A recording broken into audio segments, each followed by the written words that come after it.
অনেক কষ্ট করে যখন কেক বানিয়ে ডেলিভারি দিই আর সেই কেক রিসিভ করে যখন কাস্টমার অনেক বেশি ভালো রিভিউ দেয় তখন কিন্তু মনটা অনেক বেশি ভরে যায় আর সকল কষ্ট দূর হয়ে যায়। হাই এভরিওয়ান, আসসালামু আলাইকুম। কী অবস্থা, সবাই কেমন আছেন? আশা করি অনেক অনেক ভালো আছেন। আমিও আল্লাহর রহমতে ভালো আছি। আজকে আমি আপনাদেরকে দেখাবো অনেক সুন্দর কিউট একটি কেকের ডেকোরেশন। আর এই কেকটা ছিল কাস্টমারের চয়েস কেক। ওনারা একটা পিক দিয়েছিল, ওই পিক অনুযায়ী আমি বানিয়েছিলাম, শুধু কালার চেঞ্জ ছিল। প্রথমে আমি 1 পাউন্ড একটি বেস বানিয়ে নিয়েছিলাম আর এটা ছিল চকলেট কেক। আর চকলেট কেকের সাথে আমাকে যে ডেকোরেশনটা দেওয়া হয়েছিল ওই ডেকোরেশনটাই শুধু আমি করেছিলাম। কাস্টমার চয়েস দিলে আমার কেক বানাতে খুব বেশি ভালো লাগে, কারণ আমার কোনো ঝামেলা থাকে না। আর যখন আমার উপরে চয়েস ফেলে বা আমার উপর নির্ভর করে তখন আমার অনেক ভাবনা চিন্তা আর অনেক টেনশনের ব্যাপার হয়। আর এই কেকটা বানিয়ে আমি অনেক ভালো একটা ফিল করেছিলাম, কারণ আমার এই কাস্টমার অনেক বেশি ভালো। তারা সবসময় আমার থেকেই কেক নেয়, তাদের আত্মীয় স্বজনও আমার থেকে কেক নেয়। আর এই কাস্টমার হলো ভার্সিটিতে পড়ে, যার কারণে ওর অনেক বান্ধবী আছে। আর ওর বান্ধবীদের সকল বার্থডে বা কোনো অনুষ্ঠানে আমার কাছ থেকে ও কেক নেয়। আর ও খুব ভালো মেয়ে, ওকে আমি অনেক বেশি ভালোবাসি, কারণ ও অনেক অনেক ভালো মেয়ে। আপনাদের সাথে কথা বলতে বলতে আমি প্রায় ক্যারাম পুডিংয়ের কাজ শেষ করে ফেললাম। এবার ফ্রিজে রেখে দেবো। এদিকে আমি যে ক্রিমটা দিয়ে করবো ওই ক্রিমটা রেডি করে নেব। আমি প্রথমে ক্রিম নিলাম, তারপর এখানে আমি একটু ব্লু কালার দিয়ে দিলাম। কালারটা কিন্তু একটু বেশি পড়ে গেছে, আমি চেয়েছিলাম আরেকটু হালকা করব।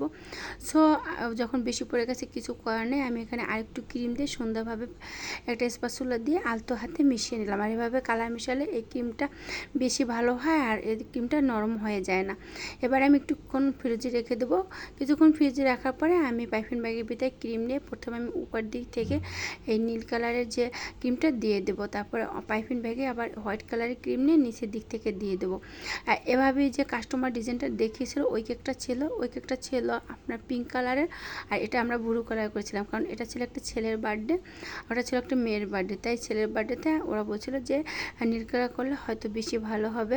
কেকের ফিনিশিং সুন্দর হলে কেক দেখতে অনেক বেশি সুন্দর লাগে। তাই কেকের ফিনিশিংয়ের দিক আমরা যারা কেক তৈরি করি কিন্তু বেশি ইম্পর্টেন্ট দিকটা কেকের ফিনিশিংয়ের দিক লক্ষ্য করতে হবে।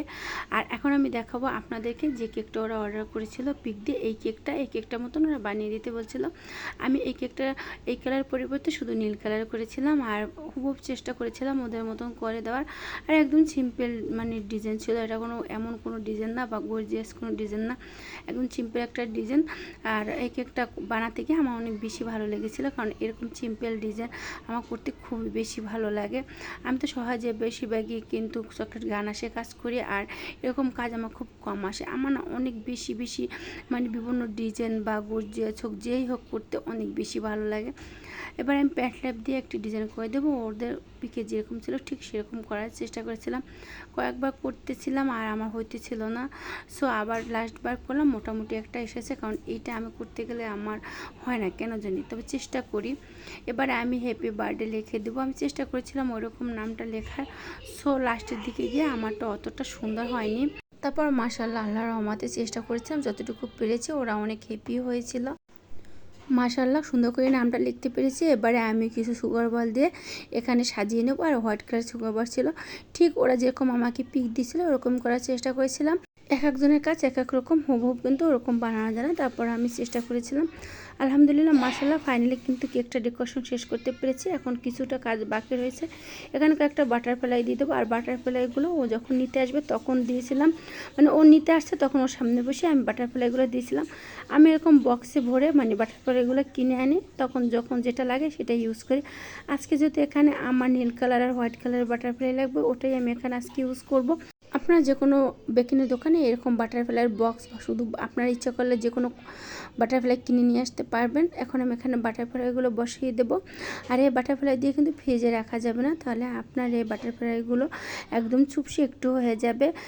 এখানে আমি কয়েকটা বাটারফ্লাই দিয়ে দিলাম। মাশাআল্লাহ আলহামদুলিল্লাহ বাটারফ্লাই দেওয়ার পরে কেকটা আরও অনেক বেশি গর্জিয়াস আর সুন্দর লাগতেছিল। আসলে সব সিম্পল ডিজাইন কিন্তু আসলে আমার কাছে অনেক বেশি ভালো লাগে। ভিডিওটা ভালো লেগে থাকলে লাইক দিয়ে কন্টিনিউ করবেন, ফলো সাবস্ক্রাইব করে পাশে থাকবেন। বেশি ভালো লেগে থাকলে আপনার আত্মীয় স্বজন ফ্রেন্ডদের ভিতরে শেয়ার করে দিবেন। আর সবাই অনেক বেশি ভালো থাকবেন। আল্লাহ হাফেজ।